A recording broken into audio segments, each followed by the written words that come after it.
the first piece was on Bobby Witt Jr. because it so happened that it was right after he signed that long-term extension with the club. And, this is the Royals we're talking about here, right? I mean, this is a team that does not hand out big contracts, and it just doesn't happen. And so for them to give Bobby Witt Jr. a contract guaranteeing $288 million with a potential 3-year option at the end that's another $87 million, that's a big deal. So kind of what I dove into there was, why? Why now? What did he show? Because look, they've always loved Bobby Witt Jr. They've loved his talent. They loved his potential, and the fan base loves him. He's an easy player to root for, an easy player to be kind of intoxicated with his talent. But he was okay as a rookie. He hit some homers, he stole some bases, but he wasn't consistent. So I kind of wanted to look at what did he do, especially in the second half last year, that showed the Royals, okay, not only is he a guy we can build around, but he's a guy that we want to lock up for as long as we can. And so, yeah, getting the chance to kind of do some of that. And some of the stats that, that Opta has access to is fantastic. Quite honestly, there's a site out there called StatsPass that I used to have access to, right, with Sporting News, and then they dropped the subscription about 8 to 10 years ago. And so getting the chance to get back into StatsPass was really exciting for me. It was like kind of visiting an old friend a little bit to get back in there and just to see what they have access to is a lot of fun. Yeah, I feel you, man. I went through a StatPass withdrawal myself. It wasn't easy. It wasn't easy, but I've been able to cobble together. I'm able to handle it now, okay. But I know what you're talking about. I felt like my house burned down or something. The first couple of years I didn't have it. It was terrible. And I'm looking at Opta Analyst now, but again, people check it out. And it's not just baseball. I mean, They cover literally sports globally, and it's all kinds of information. It's a lot of fun reads and informative reads. And just look for Ryan Fagan's piece. You can even enter like a filter just for, check MLB, and it all pops up. And you'll see. In fact, our friend Zach Kreiser's doing some piece for them. Yes. He was at Yahoo, and we like him. We like him a lot. Royals foresee Bobby Witt Jr.'s contract as an investment into a winning future. That's the headline. Let me ask you this, and you know me, I'll always kind of turn it back to a local angle. Sure. Yeah, Cardinals fans have been asking this, and I've seen it a lot online. Do you think this was right after the Witt thing? Do you think the Cardinals might try to do something like that with Jordan Walker? Maybe even Nolan Gorman. What's your opinion on that? I think they would love to see the type of improvement that Witt showed, right? Because if we're being honest, Jordan Walker's first year was a lot like Bobby Witt's rookie year, right? You saw these moments where they did stuff that you're just like, wow, that's really impressive. Contact made, all these little flashes. There just wasn't that consistency. And Walker obviously doesn't have the speed that Bobby Witt has, so he's never going to put up a 50 stolen base season or something like that. But it's kind of the same thing. You've got this potential, and we see flashes of it this first year, and the question is how are they going to do that second year? Now, Nolan Gorman's second year was really good, and I kind of think, he's in that group of players that people kind of slept on a little bit, are sleeping on a little bit coming into this year. You look at some of the things, and I know you've talked about this, you've written about this, that Gorman did last year that just got overshadowed because the Cardinals were struggling. And, right. He had some moments where he struck out a lot, and that got onto the highlights. So, but you look at the numbers he had, the power he had, he's really kind of primed to be a type of player that's, an impact guy. I mean, if you've got like a 35 home run guy playing second base for you, that's something that literally every team in baseball would love to have. Now, are the Cardinals going to go out and give the type of contract to Gorman or Walker or, Mason Lynn at some point? The Royals just gave the Witt. I'm not quite sure that's going to happen because that's a big number. But you could certainly see if they show the same types of improvement, you could see some sort of talks towards an extension, maybe next offseason, the one after that. What our good friend Ryan Fagan of Sporting News, who lives in St. Louis with his family, and of the Sporting News. I'm sorry. Listen, man, the habit's hard to break, so forgive me. It is, believe me. TheAnalyst.com. And really cool site. Really cool site. I think I'm gonna have establish a relationship with theanalyst.com. Let me ask you this. What's your opinion of the so-called Boris 4? I actually think it's 5 because I don't see why J.D. Martinez should be excluded. But, Snell, Montgomery, Chapman, Bellinger, Martinez. When will the ice break? When will the impasse break? How do you see this going? I mean, at this point, look, the teams that are interested are no longer desperate, right? Because everybody did something. So almost what it feels like you're waiting for is an injury or something to happen. In the case of Montgomery or Snell, if a big time starter goes down, and that happens a lot in spring training. Guys will get hurt as they're ramping back up, or guys will have taken the off season to try to use rest to recuperate. And then they get, ramp back up, and then they say, okay, maybe I should have had surgery 6 months ago, something along those lines, right? So you'll see that happen, and it almost feels like that might be what it takes, because at this point they've held out so long, asking for so much money, and it's clearly more money than anyone was comfortable giving them. Now are they going to kind of tuck their tail a little bit and take less than what these numbers have been out there? Or are they going to wait and see? Somebody's going to get hurt. It happens every year. And if it happens on the right teams, then maybe something happens and we get a contract. But yeah, I mean, we're to the point now that it's I'm not going to say it's ridiculous. It's a little bit crazy because especially with Snell and Montgomery, because the numbers are so high that they're wanting, and Bellinger to an extent too. But yeah, we'll see. Every time I see those guys' names trending on Twitter, I click on it. Oh, did something happen? No, nothing happened. Nothing's happened for a long, long time now. Ryan Fagan with us here on the Bernie Show. It is interesting. Maybe I've seen this, obviously written and said elsewhere. Maybe it will take something like, and I hope no one gets hurt, although Senga is hurt in the Mets camp. Yeah. Although I don't think that means they're going to rush out and try to sign Jordan Montgomery or anything. But that was an injury, a notable injury, undetermined amount of time, but it's going to be a while. But if a contending team, one of their pitchers breaks down unexpectedly and it's going to be a long-term thing, I mean, that could be the thing that maybe gets somebody to panic a little bit and give in rather than, continue to ride it out. I don't know, but listen, Boris, as we all know, has done this a lot in the past. It's not like it's anything new. I don't know what it is. It just seems different to me, though. It feels different. So, and because there's some teams with a lot of money that really could use some of his clients. I mean, the Cubs are a great example, and but they've maintained a pretty strong discipline, and we'll see if they can keep it up. What do you think the Cardinals and their payroll? And I don't have to tell you, you're in St. Louis all the time. There's all this like constant obsessing over the payroll, and you even have you even have dueling versions of what their payroll is. I just always go to Cott's contracts, and I've decided the 40-man payroll is more accurate and it makes the most sense.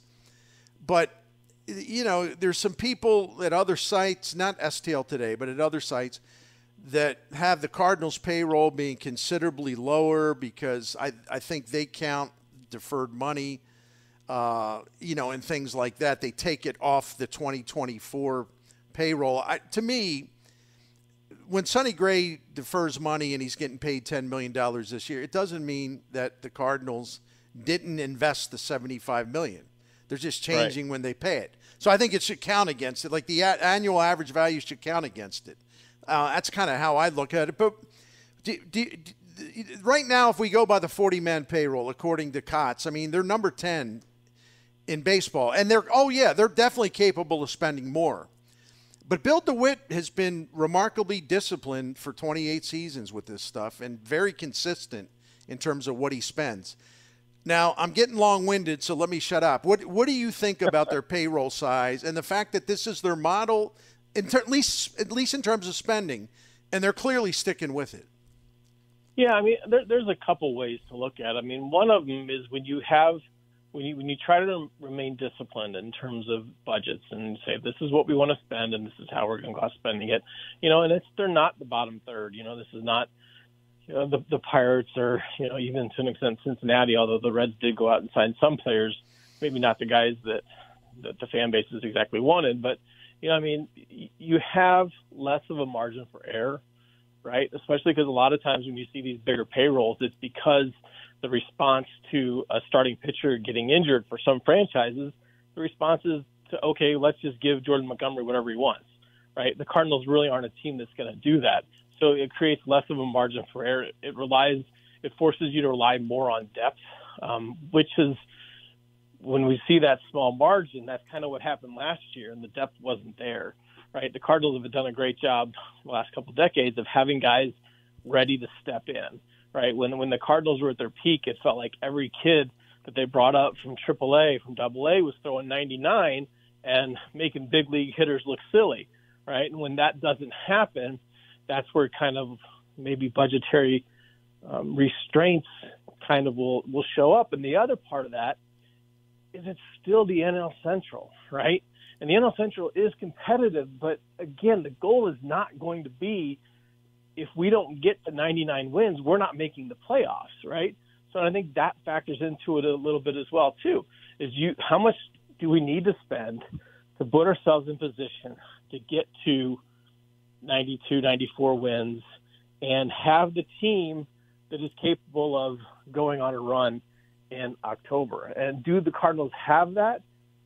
Yeah, probably. I still think they're probably the favorites in the division.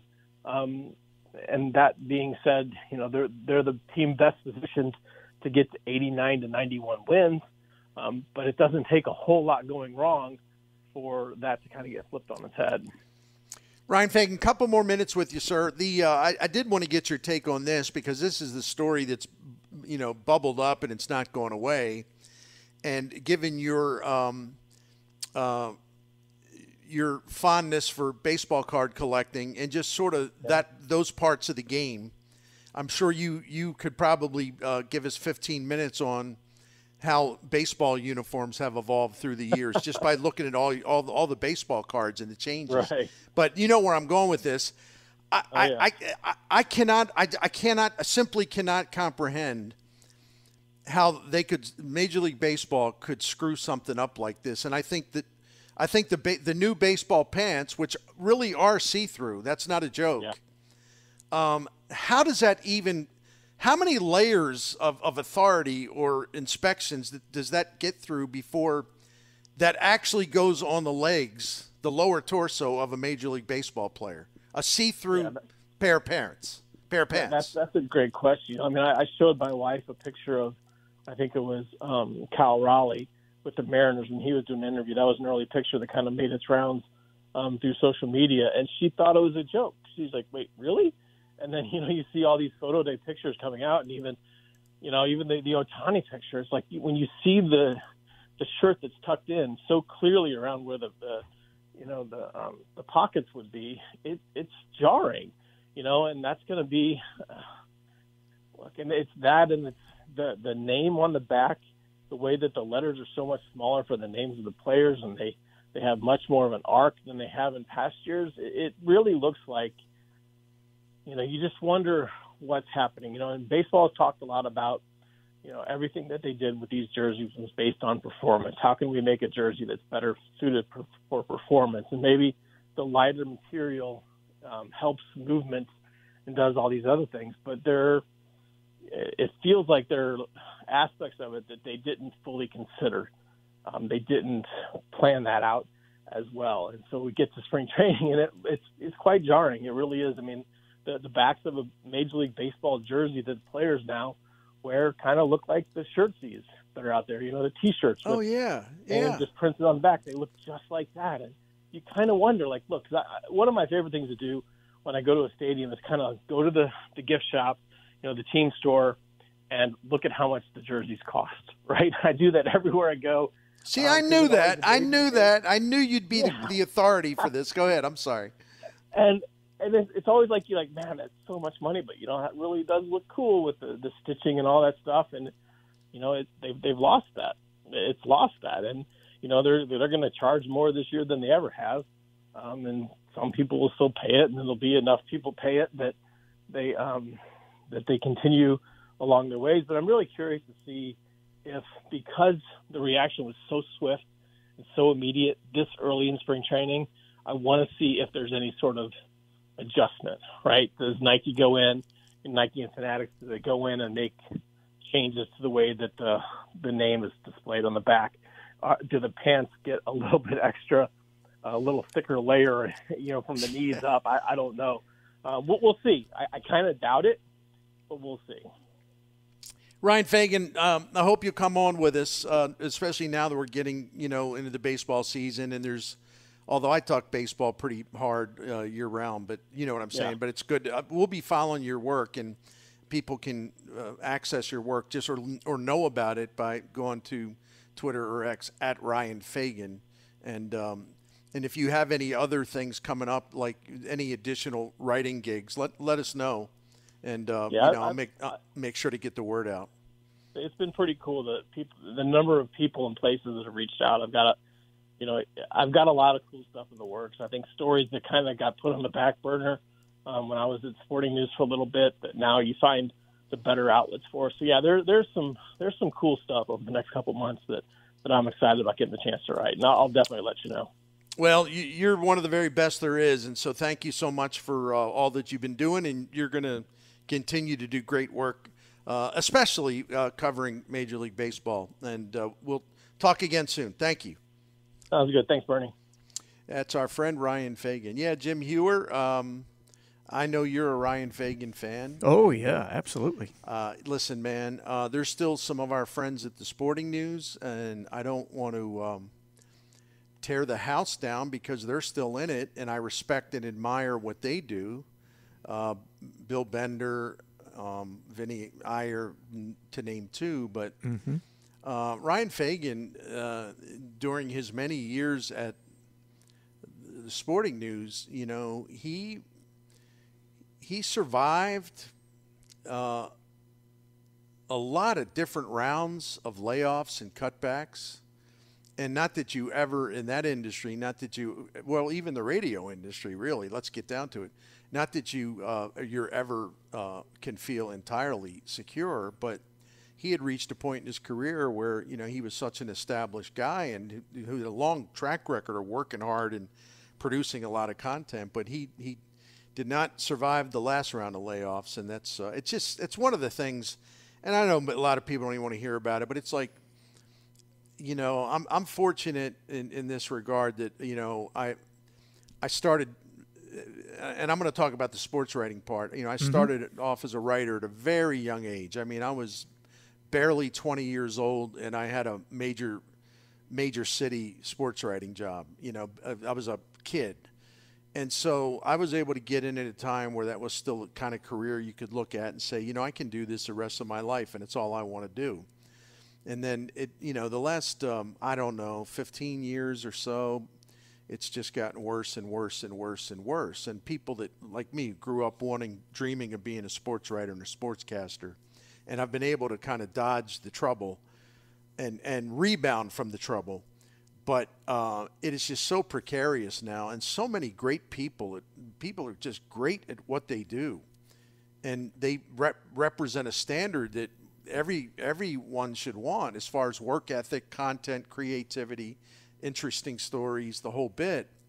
No one's really safe. I mean, it's just a hard reality, I think, for people to live with. And then, when I see every time there's another round of this stuff, like what happened at Sports Illustrated, a month ago or so, I'm like, well, what do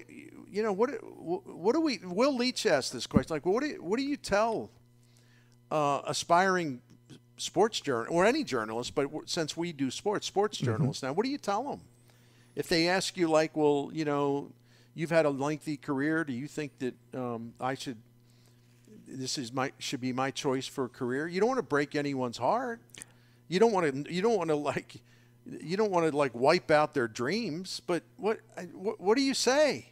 It really is a conundrum when young people come through the business. I always, one of the things I always tell them, Bernie, from our perspective is, you see what everybody's doing in the room or what everybody's doing at the radio stations, you better make sure you know what every person does, because you're probably, if you're going to survive, you've got to be able to do just about anything and everything.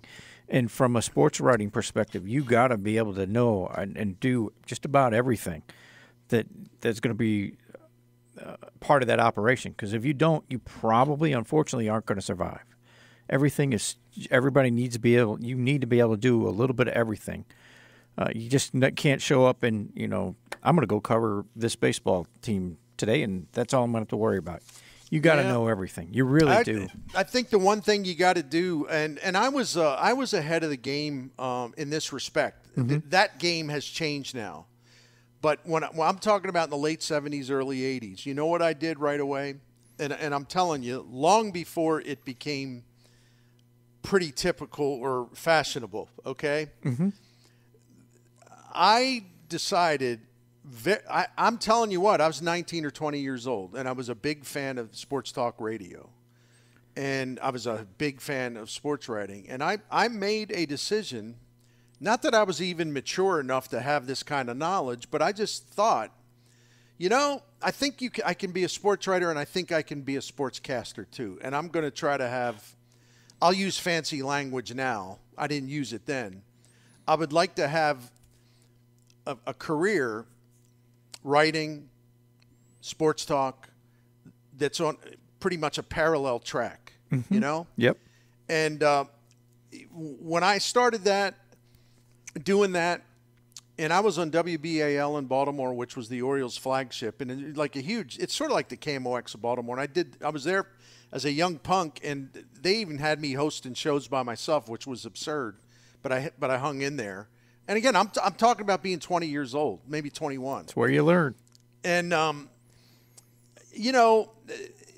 then, 10 years later or so, I mean, it seemed like every sports writer in America had a radio show, but no one, I shouldn't say no one. In fact, KMOX is where it all started with Bob Burns, Bob Bragg, sports writers doing radio. But that was not the thing. That just wasn't happening. But something told me, said, you can do both. You should try to do both because you love both. And I've been able to – I'm still going, amazingly, after all this time. Taking a few shots, but that's okay. You just you have to understand the business for what it is, and you just keep moving on to the next thing. The one thing I would advise – maybe there's even somebody listening that this applies to before we take a break here. Mm-hmm. The one thing I would suggest is you need to – whatever you do, you can pursue, a job working for a media company. You can pursue a sports writing job, sportscasting job. You're not going to get paid much to start, but if that's your love, you pursue it. But make sure you develop your own brand and make sure you develop your own platform, because there are ways now to make money doing what you do, but basically working on your own. And it's not easy. It's easier if you have a big name in a market, for example. You can do that.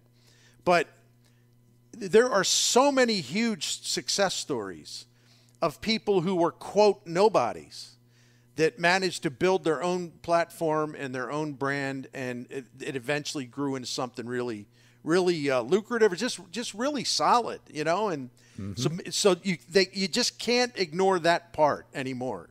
Not that anybody is, but I'm saying you can't ignore that aspect of the business. You got to create a platform that's separate from a media company. Does that make sense? No, it makes 100% sense, and that's really what this world we're working in right now is worked itself into. That's what it is. You got to be able to develop your own thing. It's the days are gone when you show up and that entity is going to put you out in front and promote you, and you're going to become big that way. It's almost you got to do it yourself, and then you become part of something moving forward.